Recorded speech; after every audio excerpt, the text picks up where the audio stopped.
What's up, everybody? Adam here, Blacktop Smack Talk. Super excited today. Got a dope roundtable slash how can I describe it? A little demonstration. Tutorial, so to speak, about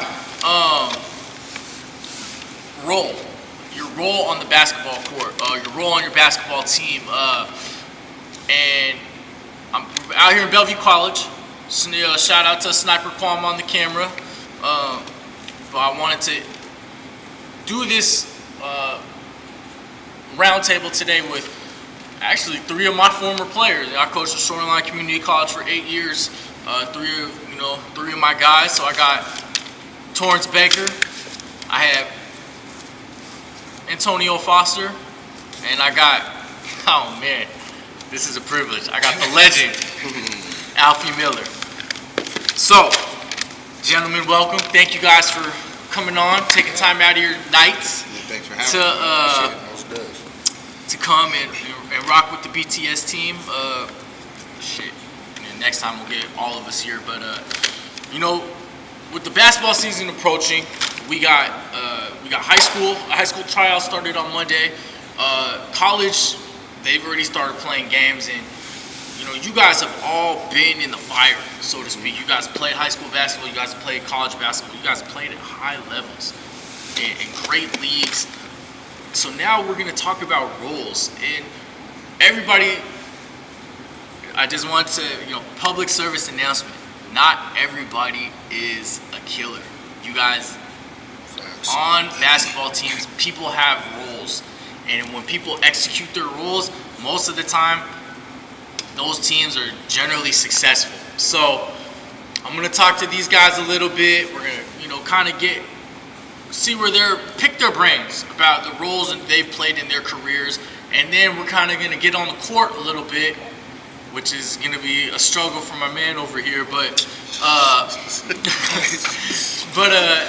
just do a tutorial, kind of talk about what, their preferences on how they like to do certain things. So starting off, when you guys were in high school, you guys pretty much the man. You guys were pretty much the man. You won a state championship. Starting center, which that is your position. You were a center. Yeah. Small ball center. Undersized small ball center. Yeah.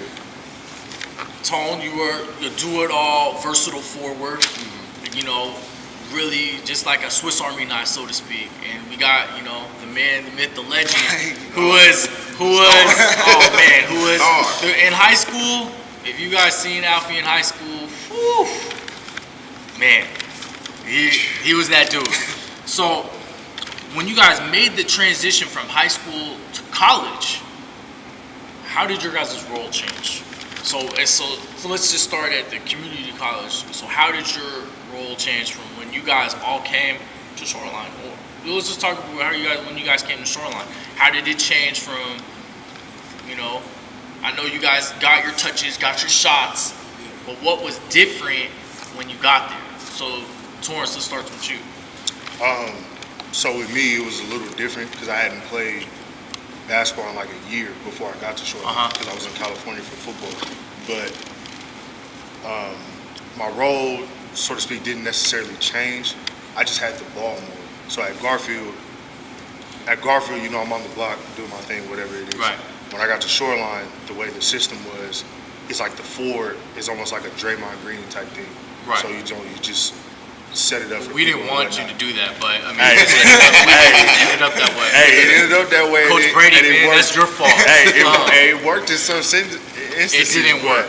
It didn't work, ladies and gentlemen.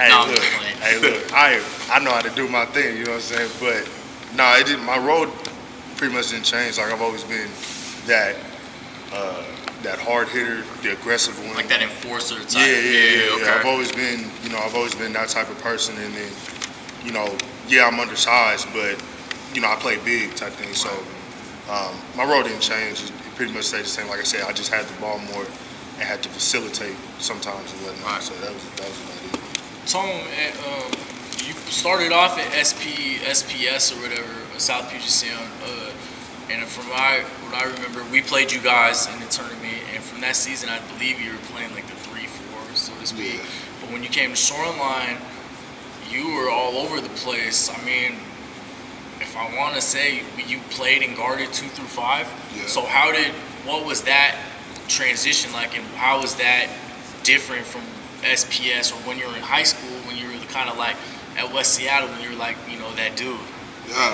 Well, in college, of course, you're playing with a bunch of guys that are all the best players in the high school team for the most part, or second best players. So everybody's kind of taking that moment to kind of adjust, and everybody kind of wants to be that guy. But when I went over to Shoreline, I found out that it was just best for myself that I just did everything that really could showcase my talent in rebounding and facilitating and scoring, and just being a leader too. Just make sure that I can hit points of that. So when coaches come in and recruit me, they say, hey, this guy is just not one-dimensional. He can't just score. He can also rebound. He can pass. He can run a team. He can do anything I need from him. He can guard anybody that I guard. So I think that was the biggest thing for me, is just being versatile, so I can stay on the floor and that I can just make an impact. And Alfie, at Mount Rainier, your senior year, you had a hell of a senior year. Just remembering, being the basketball fan that I was before I even met you. I think you were top 5 in the state in scoring, averaging about 20. Was it 21.8? Yeah. Like that. Second team All State.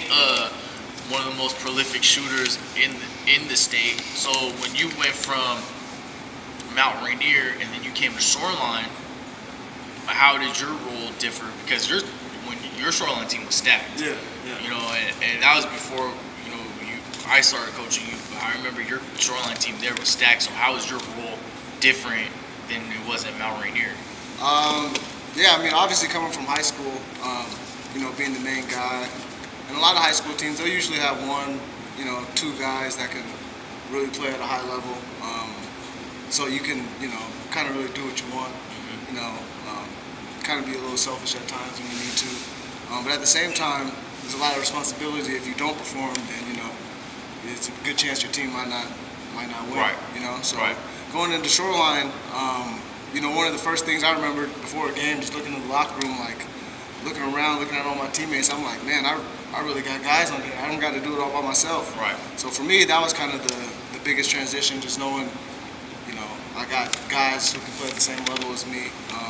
And just like Tone was saying, everybody at college now came from high school where they were the man. But now, all playing together, you kind of just got to find a role. Maybe take it down a little bit, but still find a place. Right. So that kind of brings me to my next thing is, when did you guys have to understand what your role is? Because when you get recruited, and coaches tell you a lot of stuff, but when you finally when things kind of played out, how did you guys start to realize okay, this is what I'm gonna do. This is what coaches need me to be successful. Tone, I know just based off of you, you didn't play initially, but then, things happened where we needed a spark. And, once league play started, that's when you started to play more. So when did you understand, if I just keep doing my thing, I'll get my chance to shine. So, yeah. So how did you, start to understand all that? Or where did it all click for you? Well, I was playing for a first-year head coach, and Coach Donald Brady. So, he was not very familiar with how running everything. He's a great coach now. So I was just trying to find my way, and I was the new guy on a team with a new coach and with about 7 new guys. Right. So, and 4 returners. So that to me meant that, hey, you just got to do what you got to do to fit in. And once you fit in, then that's when you start taking steps to be the leadership. So that way I'm not stepping on anybody's toes. So I would just make sure, come league play, and even before league play, I just make sure I'm always getting my work in. I'm always, being confident. I'm always watching film, with the team and by myself to say, hey, what can I work on? Was that actually a good shot? Was that a makeable shot for me? Should I have passed on this? Should I have drove? And just really analyze the game that way. So it took, I would say, it took a while, but it didn't really take an extended period of time because I'm a winner. I've always been a winner. I'm going to win, you know what I mean? And I'm going to make an impact. So that's just how I felt when I just said, hey, just get out here and just do what you're supposed to do. Help your team win, and then everything else, the stats and the looks and the recruiting, everything else will take care of itself. Right. So then, moving on to Torrance, you know, your situation was a little bit different because you started later. You played after the first quarter ended, and then you started right in December at the tournament. So, you know, once you know the dust settled or whatever, and everything became clear, how did you realize that this is the shit I need to do? You know I'm not gonna be, I'm not gonna ride the bench, but I know I'm not gonna be, I'm not gonna score a dub every game. So how did you kind of like understand that? So it actually didn't take long for me to realize like what my role was on the team. I actually knew what I needed to bring to the team in the summer during summer league and stuff like that. Like, yeah, it's a bunch of random guys. When Alfie coached us, he benched you. Yeah, and he benched me. I was like, man, what's going on? But I was like, man, it is what it is. I was told he was told to do that. So I was like, all right, let me go ahead and chill it. But Brady, that's your fault. Don't put that on me. That's your fault. Brady was Don't put that on me. Brady said he told him to do it, so I was like, all right, it is what it is. But and it actually happened in open gym. Yeah, it's a lot of random guys that are coming to that open gym and whatnot, but you still know who's a part of that team. And when we would have those open gyms, they'll get intense, and it just a bunch of competing and stuff. So I knew my role on the team was to be that hard ass and to just bring the competition out of everybody. Like I'm gonna call you all types of names. I'm gonna be rough. I'm gonna do this. I'm gonna do that. I'm gonna set you up for a bucket. I'm gonna set a screen, whatever it is. So I knew what I had to do going in, and then plus something that helped is when I did have to see being on that scout team.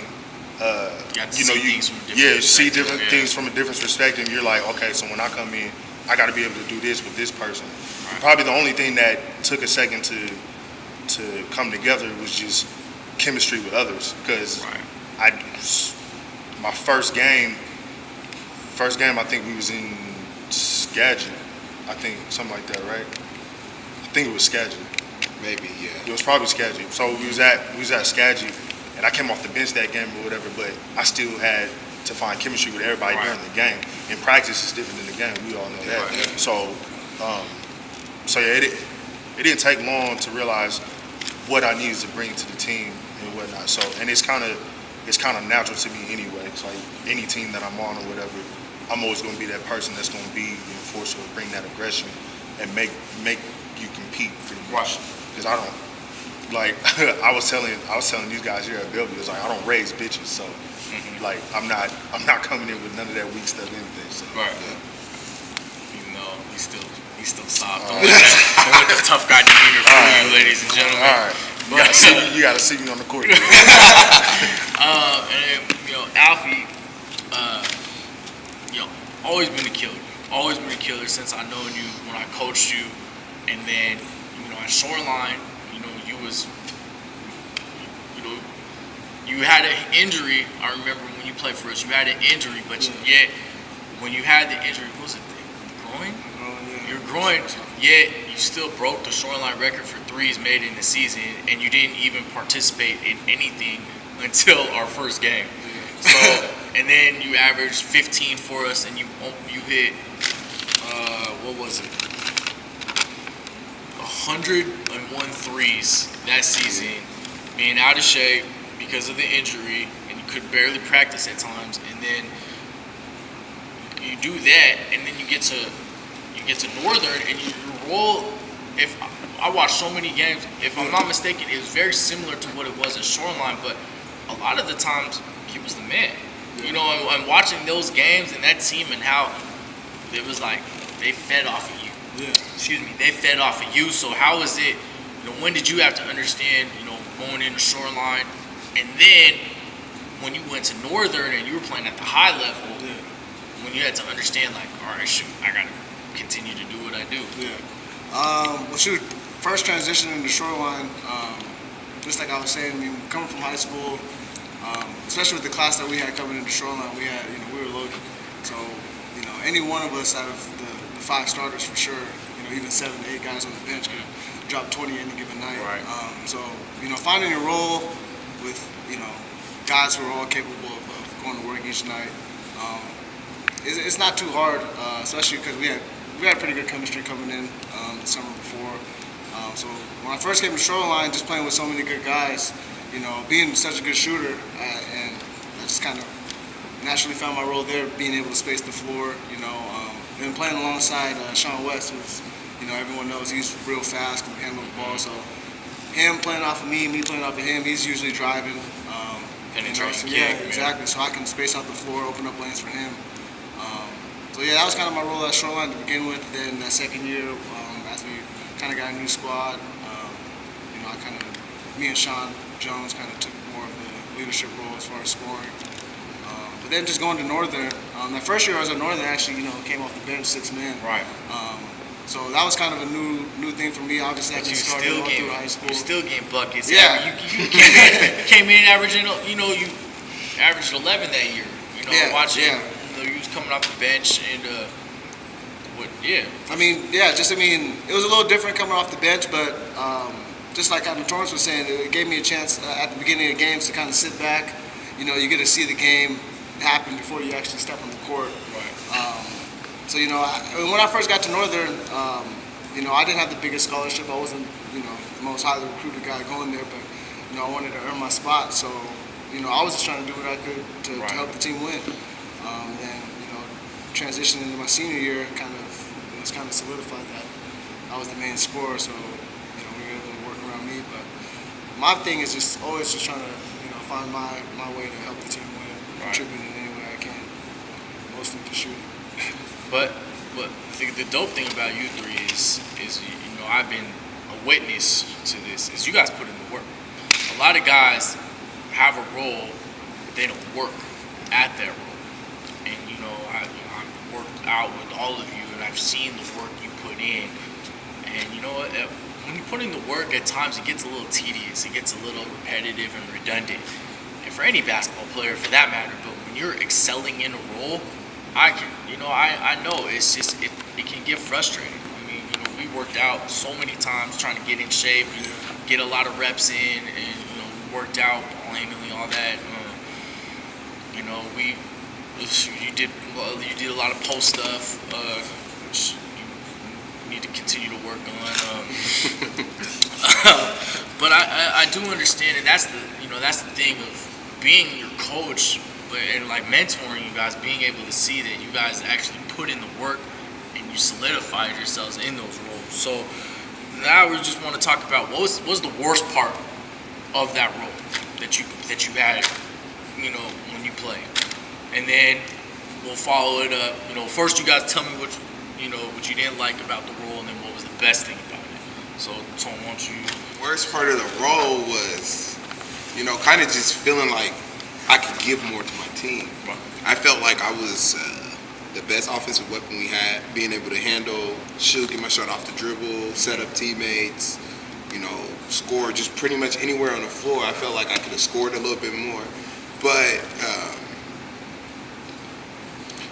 you just got to fit in where you can. You know what I mean? You just got to make it work. But I definitely had growing pains there, and then I also don't think just about the game scoring. Just playing. I just wanted to play more. Right. I'm a basketball player. I just wanted to play more. I always wanted to play. I always wanted to be on the court. Yep. I always wanted to prove to all the doubters, that I can do something that they think I can't do, or that I'm trying to be a basketball player at. And to yourself too. And to myself too. If you believe it, then you just want to, you want to showcase the results. Exactly. And then I think that can be the most frustrating thing is when you can't.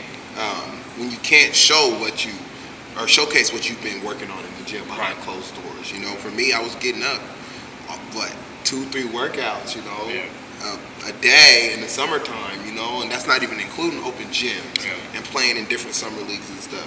Where I'm always, doing my thing, where I'm always scoring, I'm always like one of the best guys on the court. So that was definitely probably the biggest growing pain. And then also the biggest growing pain in accepting that role was being able to find that level, being able to level out my role and still being a leader. Because one thing nowadays is like some people feel like just because you're not playing as much as them, you can't be a leader. Right. Or just because you're not playing as much as them, that they don't have to listen to you, or they don't have to embrace what you're saying, or just embrace the grind. Some people it's kind of handed to them. They don't really have to get in the gym and work for it. You know what I mean? We've seen that a lot. Yep, and that was probably those are probably the biggest two things that I just had to adjust in, and I had a hard time adjusting with. Right. Torrence, I can't imagine setting screens all day, banging with 7-footers and rebounding. Who loves to rebound? Like, who loves rebounding? Who loves the shell drill? We fucking practice that shit. Like, I don't even like coaching it. That's why I was always off on the side when Brady was doing that shit. So like being like that enforcer, that big man. How tough was that? Or what was the worst? I'm sorry, let me take that back. What was the worst part about it? So, and I think this goes with any role, but the uncontrolled variable that everybody doesn't have the same passion as you. Mm-hmm. So, like, for example, at Garfield, I can't remember which game it was, but we had a game. I think it was against Eastlake or something like that. We had a game. Nobody was rebounding. Everybody was just playing down to what we're not supposed to play. And this is my senior year when we had Tremaine and Brayon and them guys. So it's like, it's Eastlake. We're supposed to blow these guys out of the water. So there shouldn't be no competition, but it is. And Coach yelled at us in front of everybody in the gym, who's going to rebound, who's going to defend, this and that or whatever. And after that happened, I was the one that was rebounding and I was the one that was defending and really making stuff happen. And we was able to run away with the game. B. Roy came down to the locker room and was just pissed at everybody. And was just like, talking about why can't everybody play with the energy Torrence played with, why can't you do that or whatever. So with somebody like me, it is frustrating because I'm like, why can't you get the rebound like I do? Why can't you take this as serious as I can? If everybody can play with that same amount of passion, you're unstoppable. Right. So that's probably the worst thing from my role is just the fact that there's going to be a lot of times where everybody's not playing up to the level that I'm playing at. I may not be the most crafty scorer or anything like that, but I know I can bring energy to the team. Right. I know I can change the game with my presence. That's why I got recruited. That's why I did well in high school and stuff like that. So that was the worst part. But on the flip side of that, the best part is the effect. Yeah. I'm a starter or whatever. I'm handling business and stuff. If I go to the bench and things just start to die down and there's no rebounding, there's no energy, anything like that, I'm coming back into the game and changing that whole effect. And now everybody is like picking up to it and is like, all right, let's go ahead and do this type thing. So that's the worst and the best part of it. So like you said, cause and effect. Right. Al, being a go-to guy, being number one option, being a scorer, shooter, worst part. Just kind of what I was alluding to earlier. Just thinking back more high school too. I think the worst part is just not having, teammates that you feel like might not have your back. Not necessarily not have your back as far as sticking up for you. Right. Just maybe not the same talent level. So if you're not coming out and scoring, 25 tonight, then it might be a little closer game than you wanted. But at the same time, that comes with being that level of player. You mean like being there for you type thing? Like if you're having a bad game? I'm just talking about basketball-wise on the court. Just like if you're the main guy, the only one getting the points. If you're not, if you're not putting up those points, like where they coming from? Yeah, exactly. Well, I can see it. It's kind of frustrating. It makes you not harder to trust your teammates, but it's like, dang, who else is gonna step up? I can't do it by myself. Exactly. Not sure, who's gonna be the next guy tonight. But like I was saying, but when I got to college and higher levels, that's when you start playing with those teams where you got everyone on the roster, they can bring it to them like that. So then on the flip side, the best part is we can shoot the shit out of the ball. Yeah, obviously, Whatever you Yeah, want. you get a, you got the green light. So that's always nice. I'd much rather have 4 other teammates on the team. Right, Yeah. more balanced. But I mean, then Tom, what was the best part about your part? Because I think it's, when talking to you and Torrence, it's a little similar in a sense, but you got to do a little bit more with the ball. And but what was the best part about your role? Well, 2 things. One of the best things was just having my teammates believe in me. Oh yeah. When the time came for, when our leading scorer went down and it was time for me to step up and do what I got to do, Right. people were frustrated. And then I just said, hey, man, just calm down, I got it. And then guys just trusted me from there, and they trusted me before that. They always said, like, shoot the ball. If you're open, shoot. I don't care if you miss 2-3 times in a row. Shoot that ball or drive it, and I'm open. Like, don't be afraid to kick it to me. I might miss one. I'm gonna make my next. So just building that chemistry with my teammates was probably one of the best things. And then also just like Torrence said, the effect of the work that I put in. Putting up making those 500 shots a day. And I know that, hey, I shot this shot 1,000 times this week. You can play the best defense you can, but I'm still gonna make it, or I'm still gonna get a foul call. I'm still, no matter how good your scouting report is, no matter how good your defense is, I would say that's probably the best thing. I think that's sort of bittersweet what you were saying about that they can count on you. Like it's a good feeling that everybody trusts you to go out there and handle business and do this, do that. Like, we need to put Tone in the game so he can go ahead and get us a bucket. Like, it was that smart. It's a beautiful thing. Yeah. And then at the same time, it's like your worst enemy. Yeah, The second you fuck up, it's like everybody's on you. It's like, oh, Exactly. we lost because you did this type thing. So Or some coaches, not coaches I coach under, but some coaches is like, you fuck up. oh, you're out. Yeah, Yeah, you're out. Yeah. And that's the nature of the game. That's how things are these days. How some coaches are, which is good and bad. And I'm not hating on coaches that do that. Not my personal preference. Guys have to play. They have to instill. Yeah, coaches have to believe in you. Teammates have to believe in you. Yeah. And even if you mess up one time, that's not the end of the world. Like, let's just keep building that confidence. So, confidence is key. So real quick before we, kind of get on the court, so 2 more things real quick. One, you guys all play for me, so I know what you bring to the table.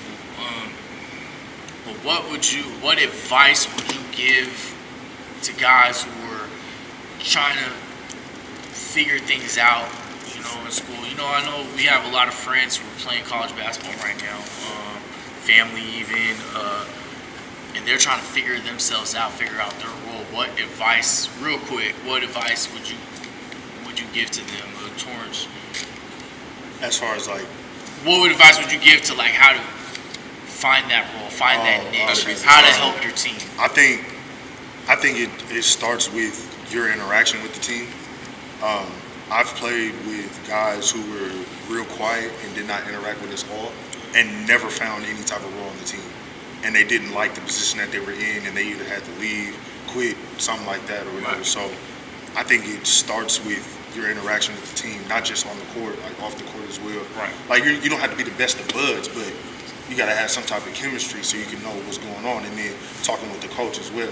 If the coach is telling you that he likes a certain thing that you do, keep doing that thing and getting better at whatever it is. So I say it starts with just talking with your teammates, figuring them out off the court and on the court, and like from my experience, that just makes everything so much easier when you know your teammates. So then now you know your job and what you need to do to be there for them and to help the team win. So. Right.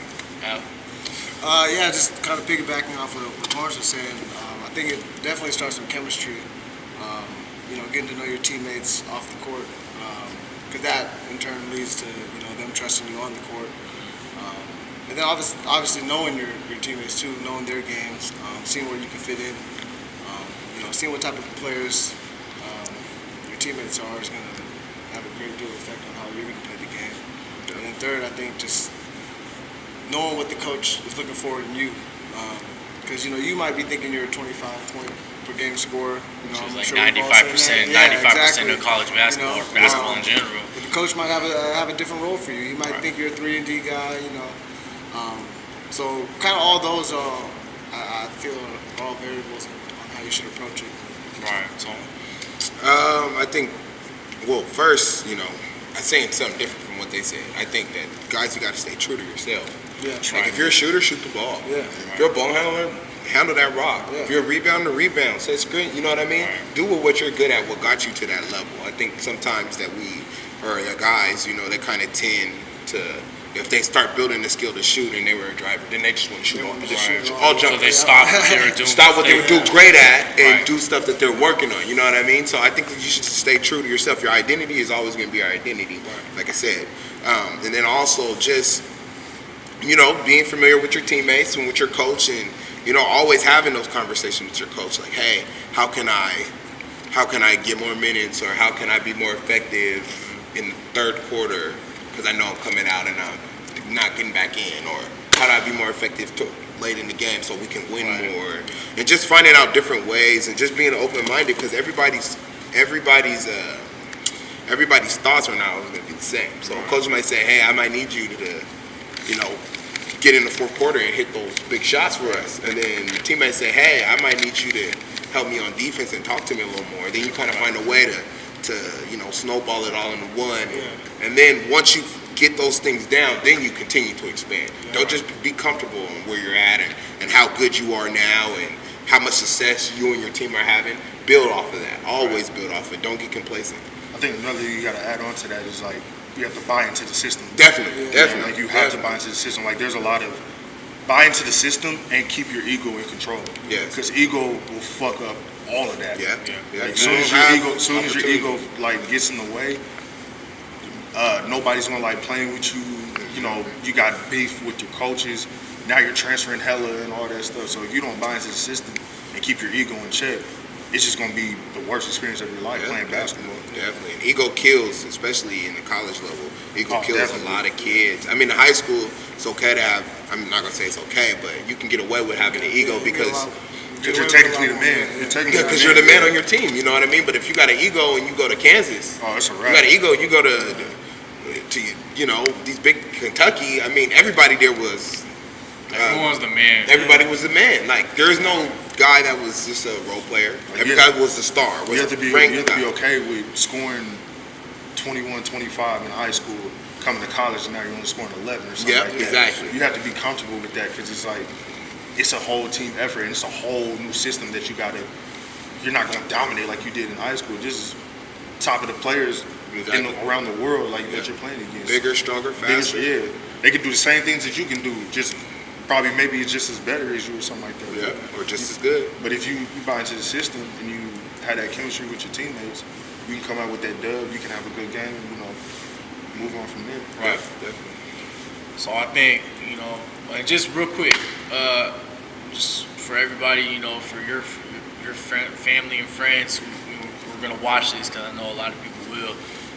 Best game that sticks out in your mind of your career, or one that most memorable that sticks out in your mind? Overall, I got two. One was my sophomore year when our leading scorer went down. We played Olympic, and my team was just like, where are we going to get points that we weren't really scoring a whole lot? We played defense. A lot of defense in the half court, but we slowed it down and played a half court offense. Just run sets for different guys. So shout out to Kwame was on that squad too. Kwame was on that squad too. Shout out to the team in turnovers. But I'm just fucking. He did. That Olympic game, I just can't. That's the only game I started my sophomore year, and put up I think like 15, 17 points. Right. Very efficient, like 4 for 7 shooting, with like 15, 17 points, which is very unheard of. You know what I mean? And, that was one of the most memorable. And then also just the game against you. Against you, my freshman year when my family. That was probably the last game and the only game my grandmother got to see before she passed on. Got to see me play college basketball. She was one of my biggest supporters. So definitely those two games for sure. Torrence. I have two as well. The state championship in high school. Big free throws. Yeah, big free throws. Yeah. Well, he's a career 58% free throw shooter, you guys. Hey, So look, that's hey, crazy. Even if that's true, I'm a clutch factor. You can count on me in the clutch. But yeah, because like the year before, I don't know if you were at that game that we had against South Kitsap at Jackson.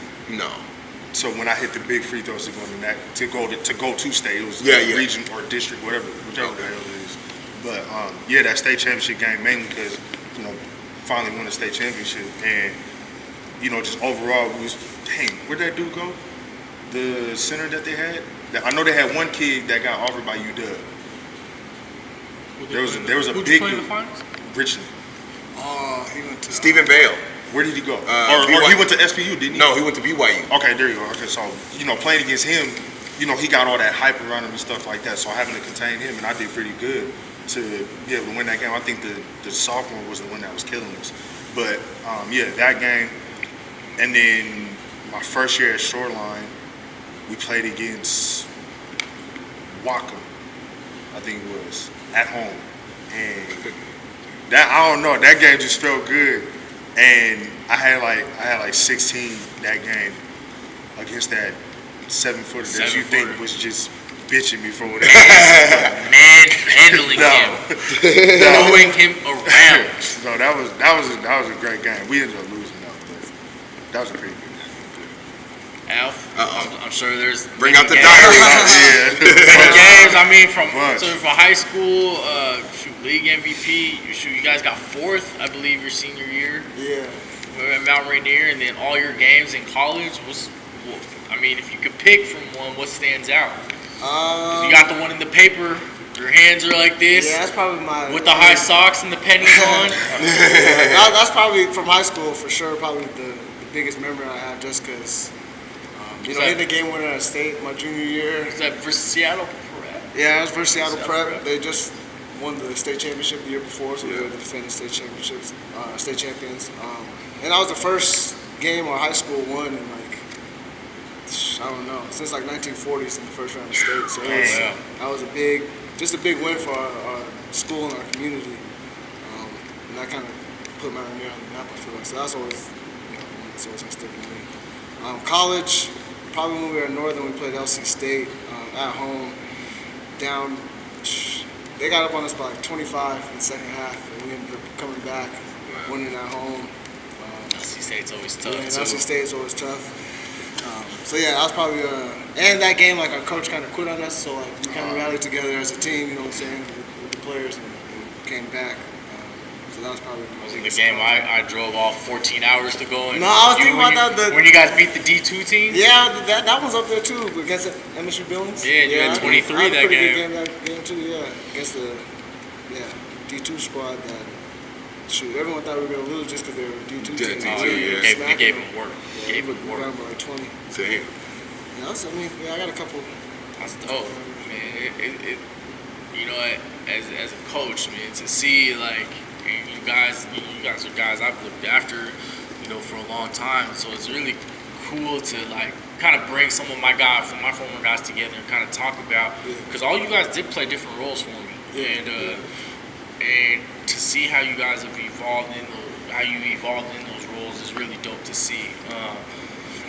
So now, just real quick, we're gonna get up and we're gonna talk about kind of some on-court stuff. Just talk about how kind of like a tutorial. Is what we said. So just get up, you guys. Okay. So. All right, so first thing we're gonna start off Torrence. Tom, you'll be the offensive player.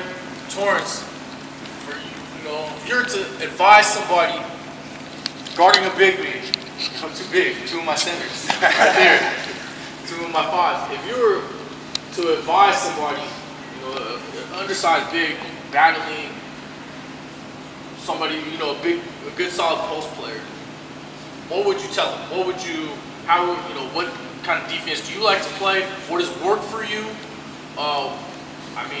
Whatever, what your coaches want as opposed to what you like to do. So what do you So I was taught by the great Coach Mike Noel, rest in peace.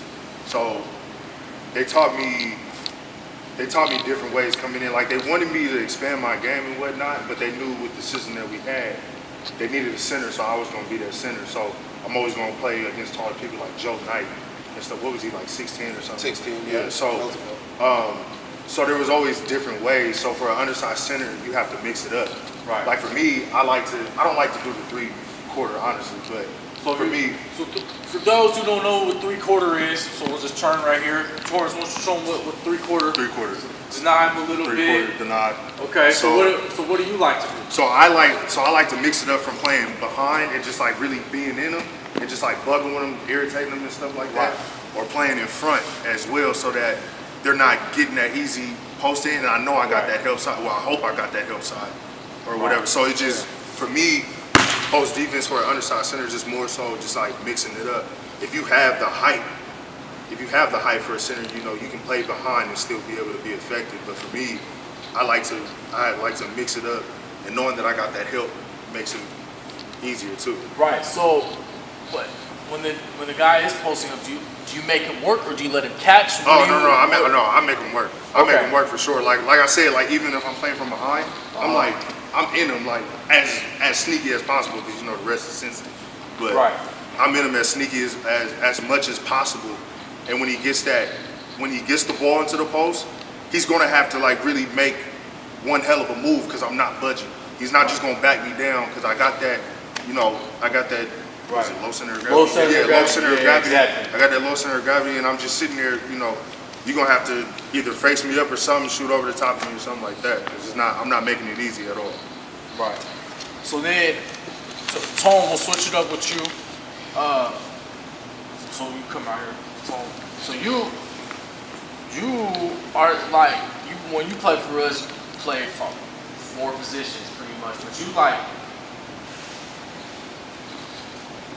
did everything. But a lot of the time, one of your best things is when you had the ball, you can kind of pass and survey. So what did you see what the defense gave? Because you pretty much, you had to know 4 positions. Then you do defenses.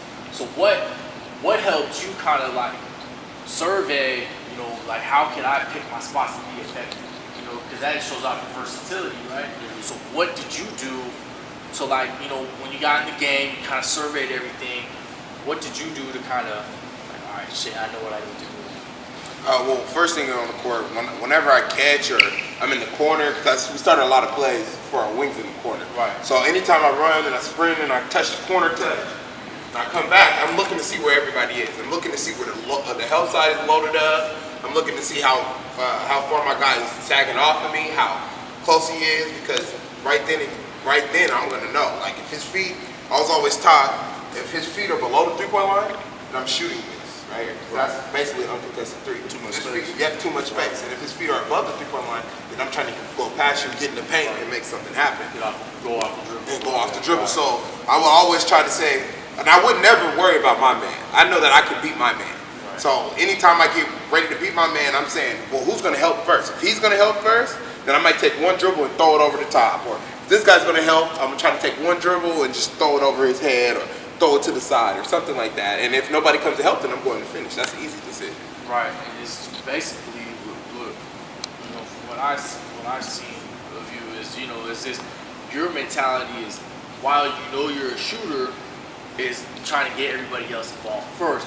Then, as the game progresses, then you start to get yours. Yeah, definitely. Right? So that's the mindset. You know, from what I see, is what you have. Is that accurate? Is that what you like to do? Or? Yeah, definitely. And I feel like when you set up your teammates, then the defense has to play honest. Yeah. They can say, hey, he's a great shooter. They can be all hugging me as much as they want. But if I can get in the middle and I can make a play for somebody to get an easy bucket, then they have to adjust, which means, hey, don't be all the way up on them. And then if they're not all the way up on me, then I go back to what I do usually, and that's shooting. Right, and that kind of ties into what all 3 of you said is builds that trust. Exactly. You're getting the, you know, you're doing your thing, you're finding your teammates, and then they're like, your teammates are like, shit, all right, T's looking for me, cool. Then, you know, it's just like, everything's reciprocated. So, you know, he gives me the ball, shit. If he's open and I got 2 on him, boom, I'm not gonna force, a tough shot. I'm gonna kick it to him. You know what I'm saying? So that's the beauty of it. That's the beauty of having a role like yourself is, being unselfish to when you know that you're a knockdown shooter, but you can do multiple things on the court. You know what I'm saying? Now, Alfie, I know you've seen fucking hella defenses. So what do you do to, because I know a lot of you stuff in college when they were playing zone against you is, when you come off of picks or what was your best thing to get open? What was your best? I mean, we can go down here, down here. Torrence could be the dummy defender. Real fast. Look at that. Look, he ain't ready to play no fucking defense. Shit. Well, when I got to college, specifically at Northern, we ran a lot of block and mover stuff, so I was running off of low screens a lot from our posts. So yeah, a lot of action when I'm coming out, maybe set my guy up, take a step this way, want to make sure I'm coming off tight, off the screen. Basically reading my defender. If the screen's being sent out here, I'm going to stand out here in the short corner. If he's going to play me, if he's going to chase me off the screen, I might curl the screen, so I can, get a nice curl in here. If he tries to cheat the screen up top, I might flare, you know what I'm saying? If he's going to play me straight up, then I might just regular pop and try and look for this 3. It all really depends on reading the defense. And how I like to get open is in the flow of the game, I like to just move. Being a shooter, I'm usually moving along the 3-point line. I'm looking at my guy, the ball's on the weak side, and he turns his head, I'm relocating to the corner. Just trying to really just feel out the game. But being able to read the defense, as a scorer is what I found the most effective. That's good. For somebody like yourself, when you see so many defenses, when guys are, so many defenders, the teams have gone zone, teams grabbing, holding, all that stuff, playing Torrance type defense, just cheat, you know what I mean? And, so that moving without the ball as a defender, it's tiring. Yeah. We've coached against it. Yeah. Tony and me have coached against it. And we've coached it. We've told our guys to really move me. And so that can be tiring. So being like that Red Hamilton, constant movement, Clay, guys who are constantly moving without the ball, and that's just something for young guys. Young guys just see young players these days. They just see dribble, hezzy, pull up. They don't hella dribbles, and that's the nature of the game now. But you see Klay Thompson, you see shooters like JJ Redick, Kyle Korver, and of course I've coached the best that I've ever seen. And Alfie is how you move without the ball. And you don't need multiple dribbles to be effective. Tone's similar in a sense where he doesn't need multiple dribbles to get his shot off, and that's what a lot of young players don't see. They see Harden, Kyrie, Steph, dribble, and that's cool. Yeah. If that's them, but what we try to, as guys who try to teach the game, and Tone can attest to this, and probably you coaching out also is, and you're basically like a coach on the floor, so it's like we try to teach everybody. You don't have to do what you see on TV. Yeah. You know what I'm saying? You're coaching like C team. You can tell your young guys, keep it simple. Yeah. Keep the game of basketball simple. Exactly. Because if guys really watched the game and didn't watch Ball is Life, House of Highlights, and they really watched the game of basketball, they would see the beauty of it. Because it's a fucking great game. Yeah. You know what I'm saying? And It's not all ISO ball. Yeah. Like everything can't be ISO ball. right. And like I said, I'm not gonna knock them. Houston plays that way. The Rockets play that way, and that it was successful. It was one of the best offenses last year what the NBA has ever seen. However, is it my style? Probably not. I wouldn't particularly like to coach that style. Coaching under Brady and Turcotte, we didn't run an ISO style, a lot of pick and rolls and guys just stand in the corner and just wait off a penetrating kick. There has to be movement. So that's the beauty of it, and what that ties into is the fundamentals. Is guys, if guys like watch actual games, they would see role players and guys accepting their roles. Yeah. So that's where it ties in, ladies and gentlemen, to guys understanding, guys who have been successful college basketball players. You know, who I've had the privilege of working with, seeing them grow and evolve as players. If you can be an all-star and MVP in your role, perfect. That is what every coach needs. Be an all-star in your role. Be an MVP. All league. And you do that, you earn the respect of your coaches, the respect of your teammates. The fans will see. There's so many role players in the league right now who got, like Nick Collison, for example. He just retired, but he played 15 years. Yep. He knew what he needed to do. Udonis Haslam still in the league, on the Heat. Knows what he needs to do. You know, and once guys buy into that, the game becomes so much more easy. It allows guys. That's why the Warriors are so beautiful to watch. Guys like Draymond, i.e. Tone, they understand what they need to do. Clay on the ball, Alfie, guys like Kevin Looney, McGee when he played last year. David West, perfect example. Torrence, guys just bringing that added toughness. It was like, all right, I might get one game, I might get 8 shots. Another game, I might get 2. But I'm gonna fucking hustle my ass off, rebound. And that's what the message. I think today is what I want to send, or we want to send, is to be the MVP of your role. If you understand that, you understand your role, you can prolong your career. There are guys playing overseas who are consummate role players, who are going to average 5 to 7 points, 4 to 6 rebounds, 2 to 4 assists, but they're going to have long careers. Not everybody can be a scorer. Not everyone can get the shine. So that's just something I wanted to convey with you guys today. I had 3 of my guys here, 3 successful young men who I've had the privilege of coaching. So I wanted to thank them personally for them taking time out of their evenings. Appreciate that. Yeah, no doubt. Once again, we have Torrence Baker. Come on, NBA, baby. Here we go. Quickly. Former offensive lineman. I knew he was gonna say that. Former offensive lineman. Don't get it twisted. I'll show you his highlight tape. Torrence Baker, we have Antonio Foster, my man, and we got the legend, the legend, and Alfie Miller. So I want to thank them. Thank you to Sniper Quan on the camera.